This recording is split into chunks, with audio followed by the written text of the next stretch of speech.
Sailing has meant different things at different times for me.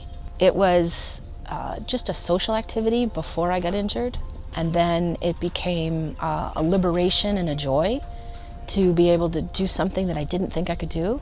It can't change what came before, but we can definitely make progress when we move forward. What amazes me about sailing is there is a sailing opportunity for everybody. I think it's always important, to do what you can do to bring along the next generation. And whether it's young people, whether it's people that are new to the sport, there are so many people that say, oh, sailing's always been on my bucket list. I wish I had done it. I take the point of view, if we want sailing as an activity and a sport to continue, we've got to teach kids not just to sail, but to race. And when they race, they get hooked.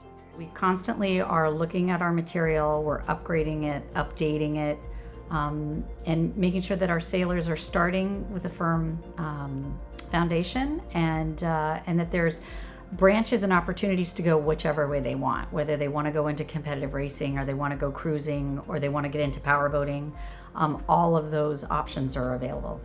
I think what's really exciting about the future for U.S. sailing is the opportunity to introduce completely new communities across the country to the sport. I think there's a lot that U.S. sailing has the opportunity to do.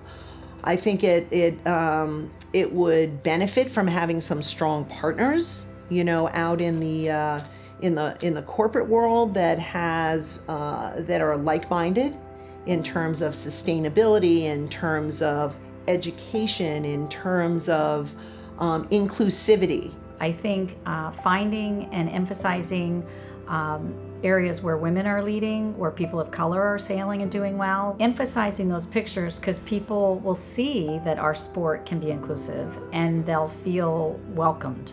Whoever you are from whatever community, for people to feel comfortable, coming through the front door of U.S. Sailing and saying, hey, I'm so-and-so from wherever, and I just wanted to check out your place. I happen to be in the neighborhood. I wanted to meet the people that are, involved with the sport that I like to participate in. The sport of sailing is at low risk for being too busy. It's at low risk for having too many participants. And right now it is mainly male and mostly white, which means that the number of people that we have to draw from to create new boat owners, to create new sailors, to create new volunteers is a much smaller pool than it should be. And you should always think to yourself, it's hard to grow a sport or organization where we're only using a percentage of the population. Whether it's our Olympic team or our world championship teams, that kind of stuff, you want the best athletes, you want the best people to participate.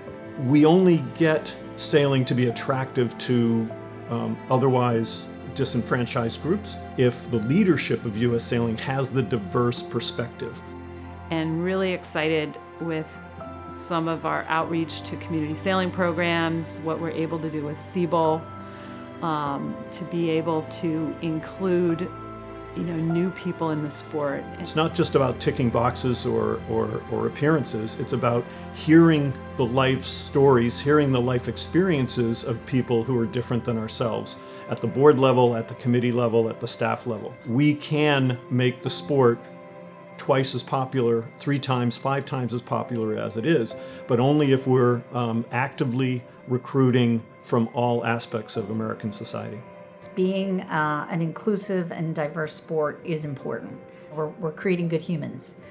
So there's that. But also from a business model and sustainability, if U.S. sailing is going to survive, we need to make sure that we're hitting the entire population. To get it twice as diverse as it is now, that would be a big goal of mine. And my vision is that that increases membership by 50 to 100%. And I believe that U.S. sailing, to fulfill its destiny as the national governing body, needs to be A, serving almost all the sailors in the country, and B, needs to be serving sailors of all different stripes. For some reason, we're still suffering from the stereotype that it's an expensive sport. So I think we continue to work on breaking down that stereotype. One of the other things to think about as well with U.S. Sailing's DEI program is that it's providing a blueprint for the organization, not just today, but for the future.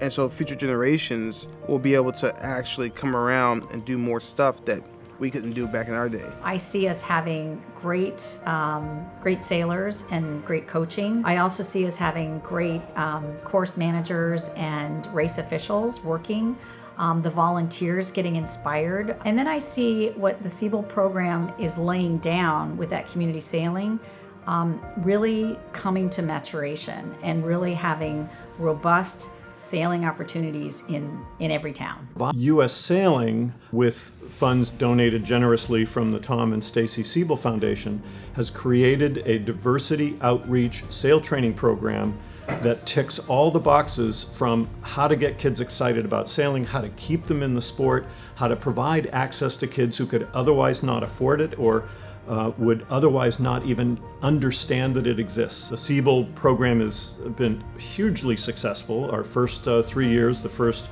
tranche of funds was $3 million from the foundation. And now the Siebel Foundation has created a challenge grant of $5 million that U.S. Sailing is trying to match, that will allow us to expand it into every major sailing location in every major metropolitan area in the country. It is totally revolutionizing youth sailing, not only from a quality of experience standpoint for the kids, but also from the, like I said, democratization, because kids who could otherwise not afford to sail are being given the opportunity in droves. I mean, there are so many aspects of sailing that many of us haven't had the chance to explore yet. But I think U.S. Sailing stands in a very unique position where it can help people make those connections. It can help them get to places where they can take that next step and explore, the next part of the sport that they're interested in. And as a membership organization, it really takes everybody to be part of it in order for us to fund and do the things we need to make the programs grow. I think it's important to be part of the organization that makes sailboat racing possible in our country. It's not for the discounts or for the the fancy membership card or the free rule book. It's more about being part of something that makes my passion possible and the sport that I'm passionate about possible. I think it's important for all American sailors to participate and support U.S. Sailing. U.S. Sailing represents the country as the governing body of sailing. And if you want to affect change and help improve the sport, you need to support the governing body of the sport. I think the future can be as bright as U.S. Sailing wants to make it. Could we always do more? Sure. But I think we have to do the best we can with what we've got at any given moment in time and always be looking for how we can have more impact on how we can engage more people and how we can dispel some of the fantasies and the myths that sailing can't be done affordably by people through community sailing programs, on how sailing is an elitist sport. And again, some of that comes through perception, not necessarily through truths.